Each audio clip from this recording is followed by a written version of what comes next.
topics and opinions expressed on the following show are solely those of the hosts and their guests and not those of W4WN Radio, its employees, or affiliates. We make no recommendations or endorsements for radio show programs, services, or products mentioned on air or on our web. No liability, explicit or implied, shall be extended to W4WN Radio, its employees, or affiliates. Any questions or comments should be directed to those show hosts. Thank you for choosing W4WN Radio. This is Beyond Confidence with your host, Divya Parekh. Do you want to live a more fulfilling life? Do you want to live your legacy and achieve your personal, professional, and financial goals? Well, coming up on Divya Parekh's Beyond Confidence, you will hear real stories of leaders, entrepreneurs, and achievers who have stepped into discomfort, shattered their status quo, and are living the life they want. You will learn how relationships are the key to achieving your aspirations and financial goals. Moving your career or business forward does not have to happen at the expense of your personal or family life, or vice versa. Learn more at www.divyaparekh.com, and you can connect with Divya at contact@divyaparekh.com. This is Beyond Confidence, and now here's your host, Divya Parekh. Good morning, listeners. So, as a proponent of mindfulness, I want to share what happened today. So what we will do is we will send out the link to our guest, and looks like a wrong link was sent out to our guest. And here we are sitting on one link, and on another link, our guest is sitting. So as we are going through the technical merging, it was important to keep that presence of mind. Otherwise, you cannot come up with different solutions.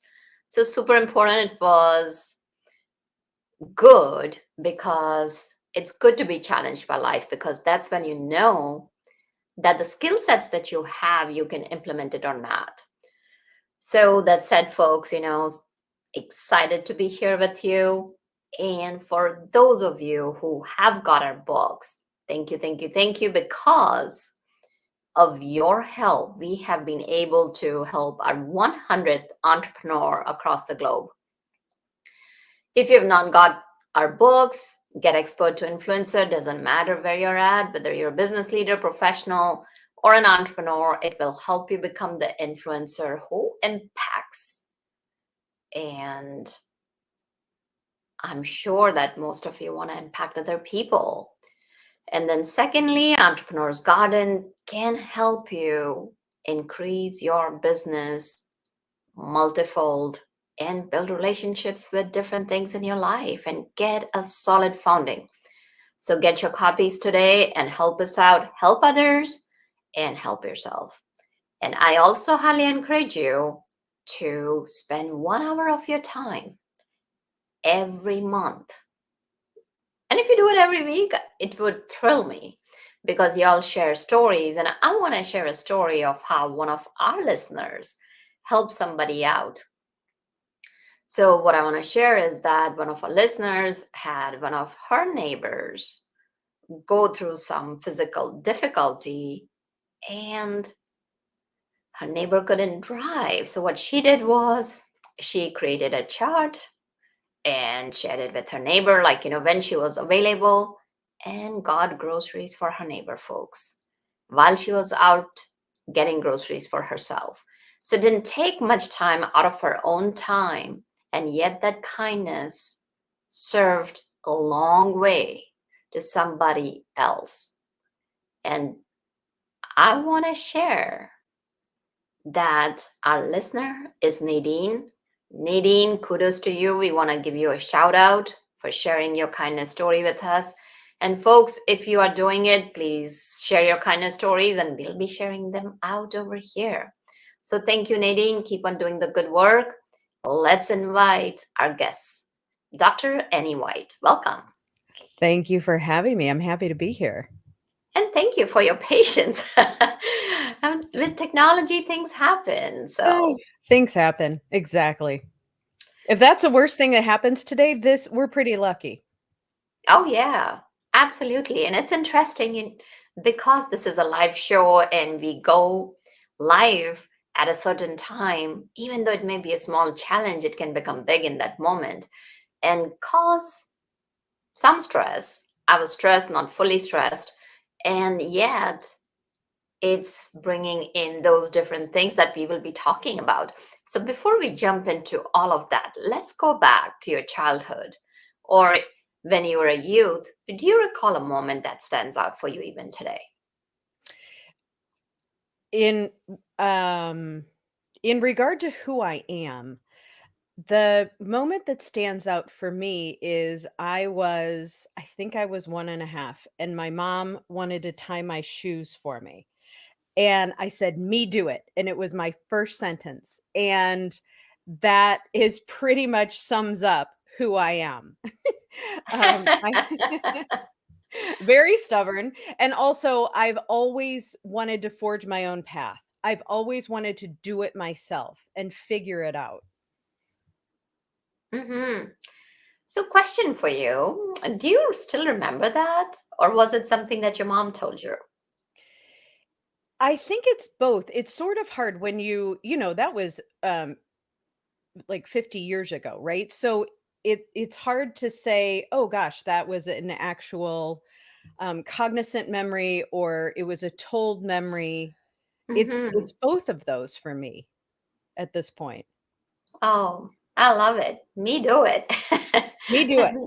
As, as young as you were, Yeah, you I made knew her call me Peter Pan for about 3 years too. So there's that. that. And that's the reason we start out with this question, because sometimes it can bring a lovely smile. And as you grew up, did you see, as you call, some people may call it stubbornness. I would call it independent, strong willed. How did that play out when you were a child? Well, I think it made me very difficult to parent because I I I did do things my way, and I follow rules when I agree with them. And it's always been that way my entire life. So if people have told me, "Annie, you can do this or you can't do that," I'd say, "Why?" And why are all these people doing things a certain way? And do I agree with it? And if I do, I'll go along with it. But if I don't, I just won't. Even in high school, and you get into these groups of girls, and I went to an all girls school, and people weren't always nice to other people. Hmm. And I didn't go along with it. Even if, like one of the girls said, "Annie, we're, not be nice to her today or we're whatever." I just I was like, "Well, that's stupid and that'll make her feel bad." And we're not doing it. So I've always questioned and Hmm. continue to. Hmm.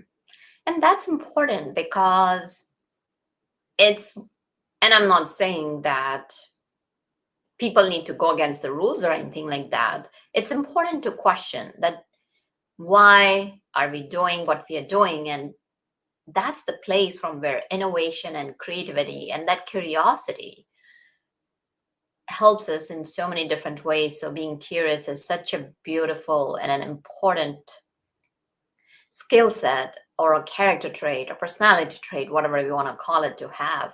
So as you grew up, where did your interest take you? Well, I wanted to be Barbara Streisand, really. So I loved to sing. I trained in opera forever, but I wouldn't I wouldn't practice like I should practice to be an opera singer, because singing opera is sort of like the singing Olympics, isn't it? And so I I wouldn't practice that much, so I didn't get good enough. But I sang in bands and I did all of that kind of thing. And with my whole me do it attitude, I always had to work for myself. So I found jobs where I would be my own boss, and I was always my own boss. And I found myself in the mortgage business in Chicago, and I became the number one mortgage broker in Illinois. And I didn't love it. I was just like, is this all there is? It's just not for me.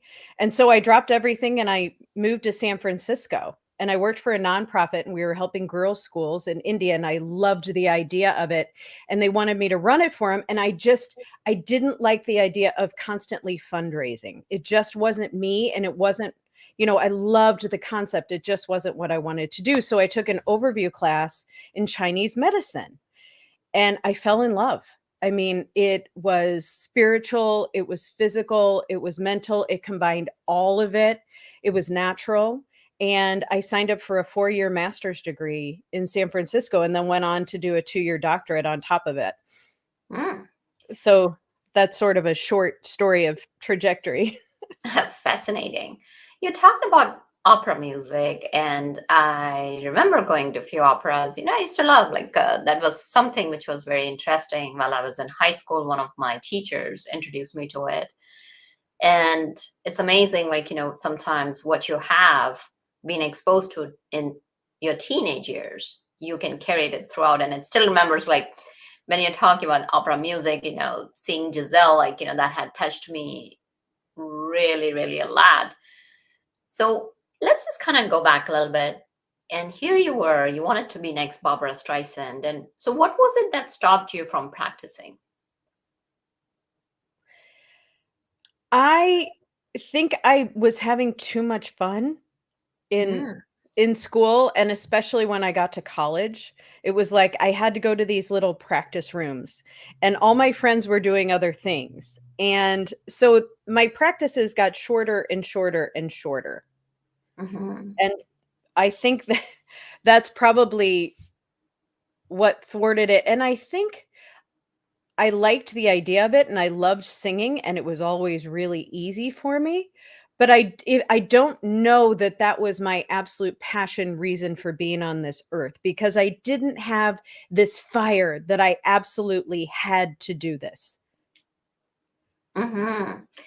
And the reason I brought this question up is because so many times stress originates when we're doing things that we don't want to do and we're not passionate about.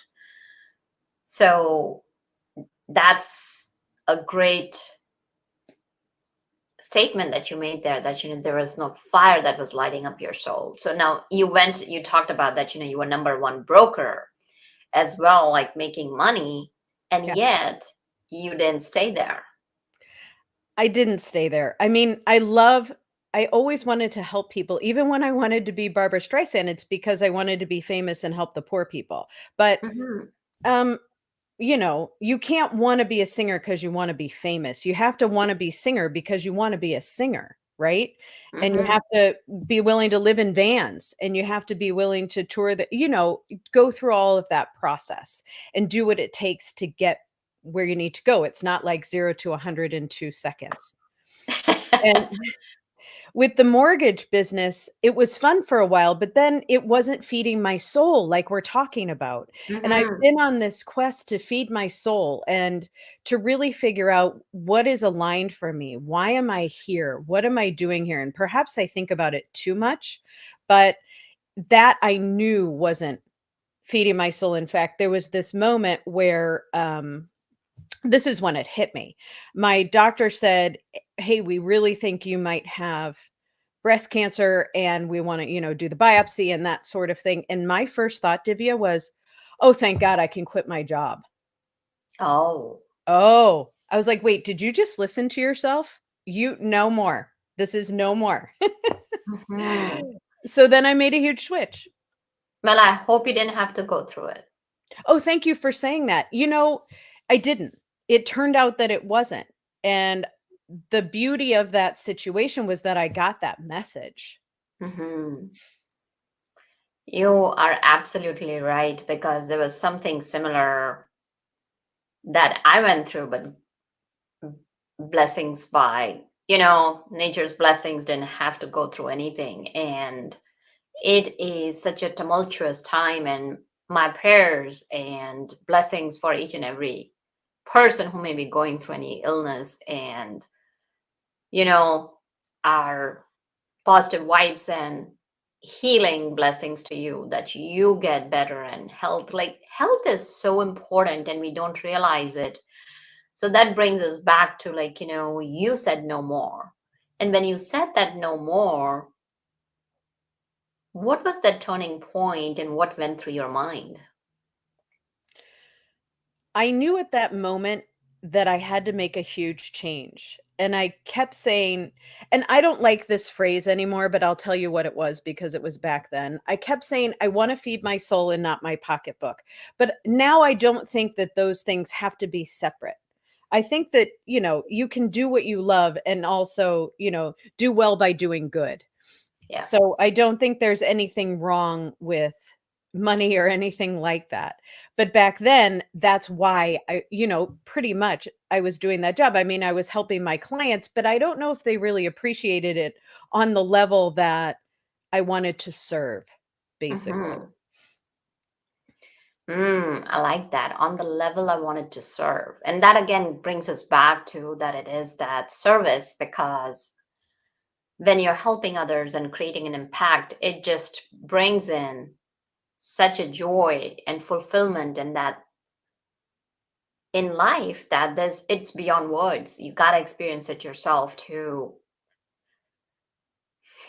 go through it. And yes, we can describe the language, we can use the words, we can use the language to describe the experience, but it's nothing like but what's experiencing. So now going towards that, like, you made the connection, you connected the dots, you went through a strenuous training, you talked about 4 and 6 years of training. What would you say that you learned during those years? Because a lot of people want, and you said, 0 to 200, like, oh, go for like, a, a weekend training and you got the certificate and you have this. A lot of people shy away from putting in the work. So, what would you tell our audience that you put in the time for? What did you get out of it? It's a great question. The training was very rigorous, and I tell everyone who is thinking about going into Chinese medicine and probably any medicine, they try to kill you, and if they don't, they let you practice. So it was incredibly rigorous, and I'm a science nerd, and I absolutely loved it. And I was learning this medicine that's thousands of years old. So there was a lot to learn. And a lot of these, like if you're going to become a naturopath, that's only a 4-year program, but you can't get Chinese medicine into just a 4-year program. It has to be 6. And, we still keep learning, obviously, as we go. And I guess what I got one of the things that I got out of that program was the need for balance and the need to take care of yourself so that the symptoms don't come up. Mm, Chinese doctors used to only get paid when their patients were well, not when they mm. got sick. So it really is a wellness based system, which is really interesting.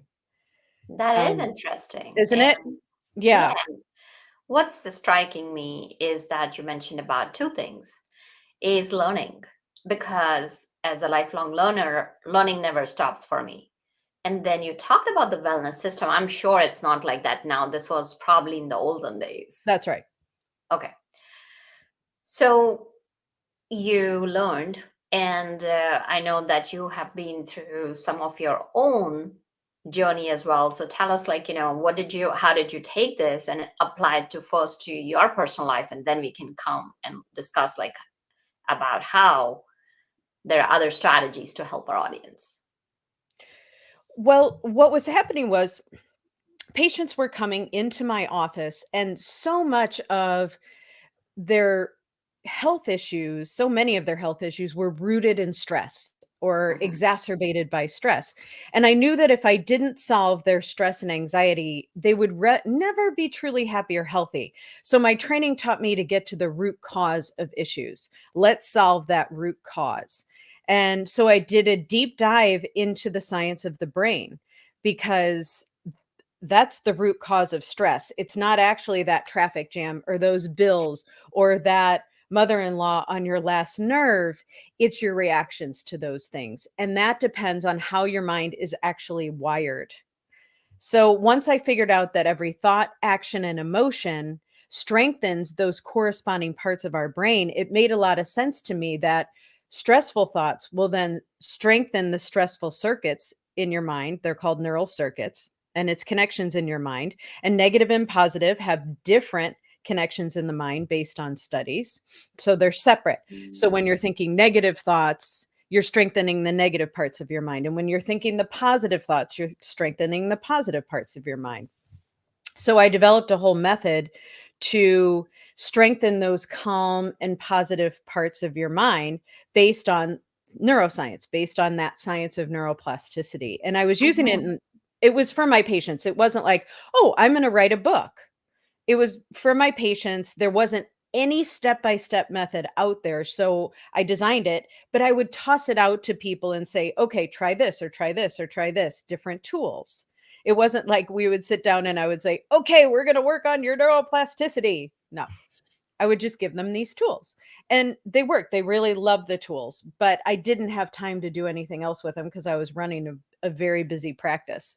Mhm. So you also have mentioned that you went through a difficult time and you used it yourself. So can you describe that? Yep. And we're here right now. Perfect. So then I moved and I went through this very difficult 2 years where um, my father got very, very sick and he died. And then I actually lost my practice in California that I had been Mm. building for over 12 years. And if you've ever built your own business, it's just heartbreaking. Um, and there were a lot of other things. Oh, we moved into a house with mold. It was a lot of things that just kept coming and coming and coming. And the crazy part, Divya, is that I wasn't using my tools. And sorry, I got to a point where I was on the living room floor and my husband had walked out because all of that stress and all of my negativity had basically wired my mind to the point where I was irritable and anxious and not nice. I just wasn't myself anymore. And he said, Annie, I just can't do this anymore. And he left and I'm on the floor thinking, oh my God, I'm so sorry. thank you. I can't, I mean, I cry about this just because I just know what it's like to be there. And Mhm. I didn't use my tools. And I finally realized, oh my gosh, I do have something I can try. I can try to use this. And so I did. And it helped me to explain to him what was going on with me and why I was like this and how I was going to try to fix it. Because in any relationship when things go wrong, I think, coming to the table and say, okay, here's what I did and here's what I brought to the table to make these things go wrong and here's how I'm trying to remedy it. And so I did. I used my tools and I was diligent about it. I think I used them for about 15 minutes twice a day. And the first couple weeks I didn't see much change. It takes time. But after that, I did start seeing a change. And after about 6 weeks, I saw a huge change and I thought, oh my God, this helped me so much. I never want anybody to have to go through this. And I want to get these tools into the hands of as many people as I can for the least expensive. So I wrote the book, and that's how that came about. So, as our audience is going through and are there with us, how can they dramatically lower their stress levels? What I say is I start with 3 minutes twice a day. So what you're doing is you're strengthening the calm and happy parts of your mind, which is absolutely possible. I took all of the scientifically proven ways to strengthen those parts of your mind and I combined them into tools you can use every day. I'm more than happy to share, a couple on today if you want that. But we That start would be great. of course. We start with 3 minutes twice a day.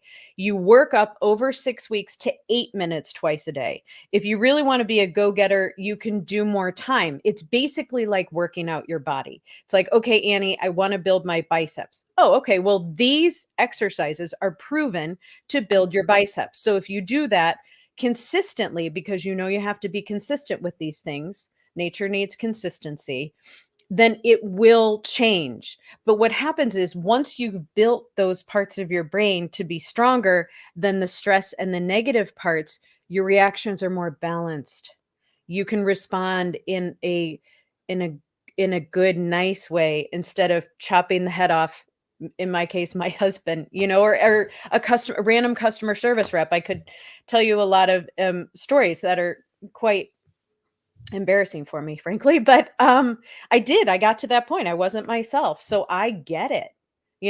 There was one point anyway, also that I even considered not being here anymore, not being on this earth anymore. So listen, Oh, I get it. And this really, really helped me. So let me think. I just want to give you like some really a couple. So let's say start here. And this is where I start with people in the book. Set 3 minutes twice a day. You can do a timer on your phone. I want you to find pictures that make you feel, let's just pick like joyful or happy or peaceful, whatever. Like nature pictures are proven to wire those calm um, circuits in your brain. Okay. So you could go nature, find them in your phone or find them online. You can Google and you can say pictures of nature, pictures of ocean, pictures of mountains, pictures of waterfalls. You get what I'm saying. Okay. And then you group these pictures into either an album or something that you can flip through for 3 minutes.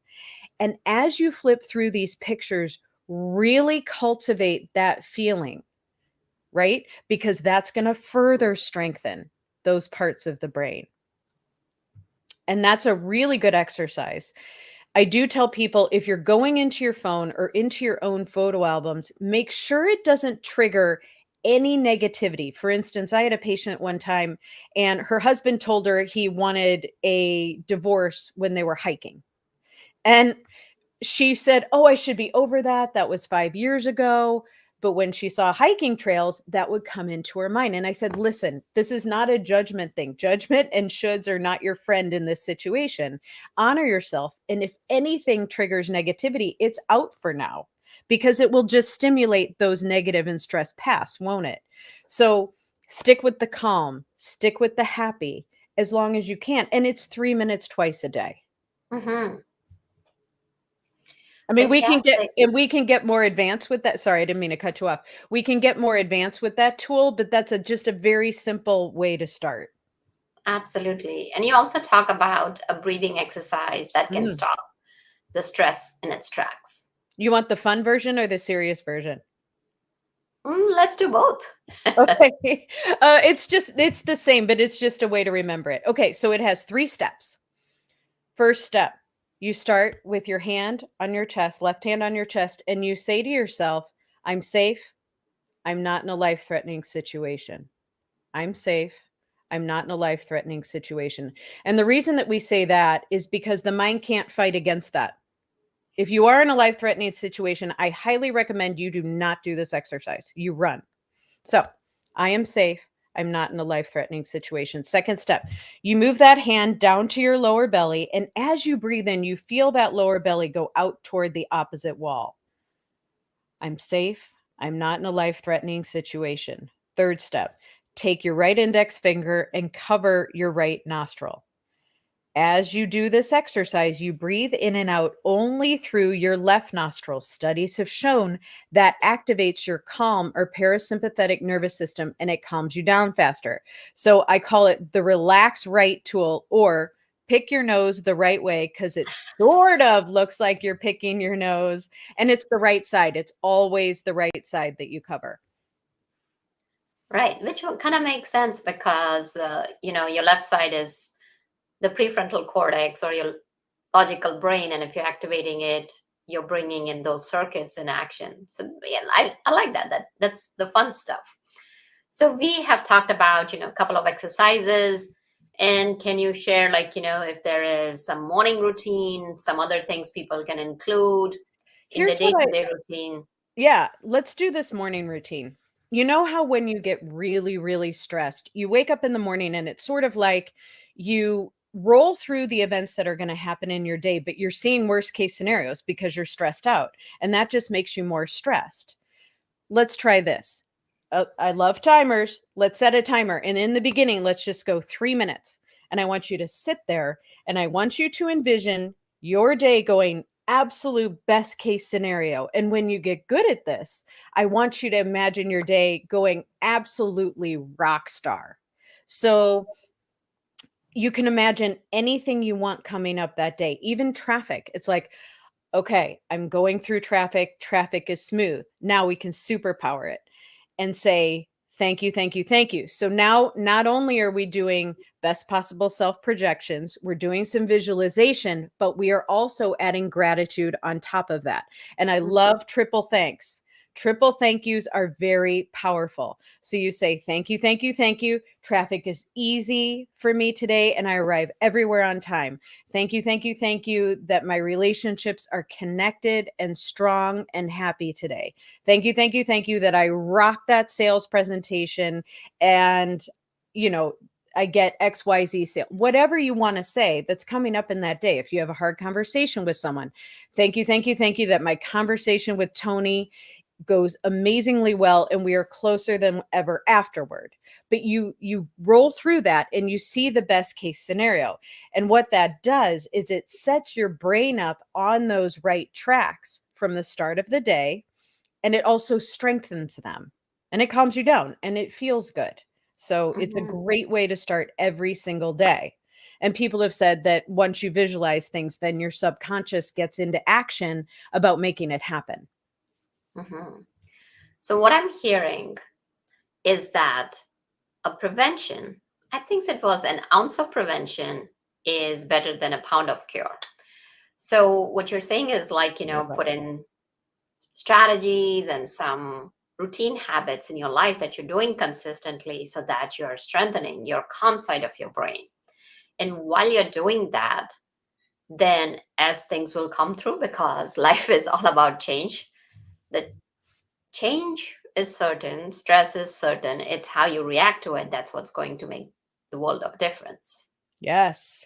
And this changes your reactions Hmm. because your brain, so the brain loves the path of least resistance. So if you have more networks and pathways that are wired towards stress and negativity, bam, it's going to go straight there. You're going to go straight to those worst case scenarios.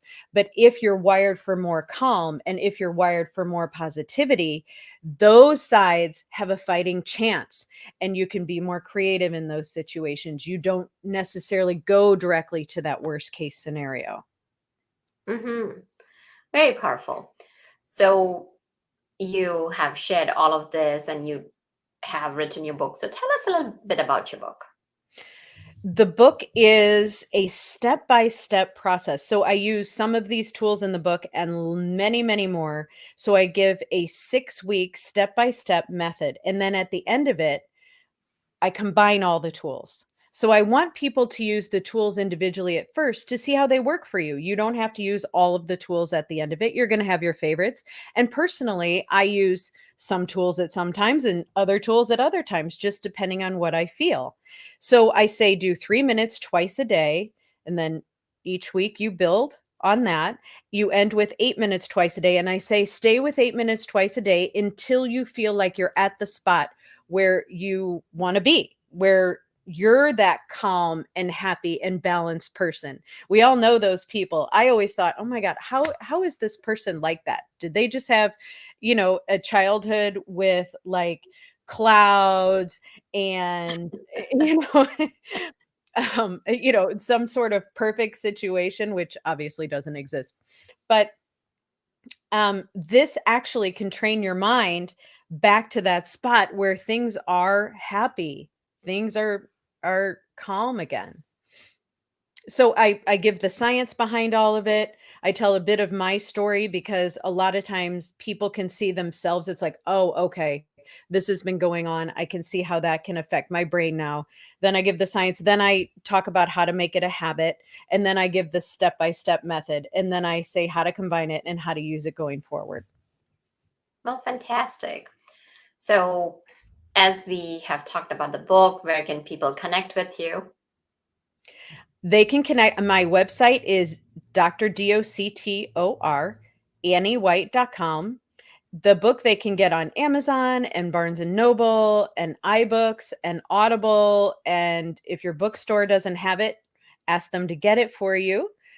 Um, So those are the best ways to find the book and to find me. Mm-hmm. Well, fantastic. So now some of our listeners may be talking about that you have shared any lot of some great affirmations. If they want to create their own affirmations, how can they go about it? Okay. I do use affirmations in the book too, so I like this. You know what I like with affirmations, honestly, Divya, is I like throwing in the triple thank you, because that the affirmation is telling your subconscious mind that this is going to happen. I like it to be in the past tense, that it already happened. So, for instance, let's say I wanted to do an affirmation about our interview today, and maybe I was a little worried about it. I was like, oh, what if I mess it up? What if I don't give the information we need? All those sort of things, because we're human and we roll through worst case scenarios. But what if instead I did an affirmation like this? Thank you that I rocked this interview. Thank you that I rocked this interview. So put that affirmation in that present tense, throw the triple thanks on it because it's so powerful, and then make it a strong affirmation that is your best case scenario. Mm-hmm. So curious, what is it about triple? Thank you, thank you, thank you. It's a good That- question. In working with patients over all of these years, the way that I found the triple thanks being so effective is with my fertility patients. I love fertility patients because they will do what I say. So they would do the triple thanks, and it's so powerful that, I mean, people got pregnant after 10 rounds of IUI, after 4 rounds of IVF. And yes, I was doing acupuncture and Chinese medicine too, but so many of them attributed it also to this triple thanks affirmation statement. Thank you for my happy, healthy baby. Thank you for my happy, healthy baby. Right? I love that one for fertility. It really works. So that's how I found the triple thanks. That is so interesting because now this is, I don't know if it's a coincidence or what it is. I, especially whenever if I'm doing workshops or I'm in a moment where I'm fully grateful, I'm always saying it like 3 times. And that's what made me curious as to where did that come from. Yeah, it's the most powerful. And now, I mean, you agree, and you're just doing it intuitively too, you know?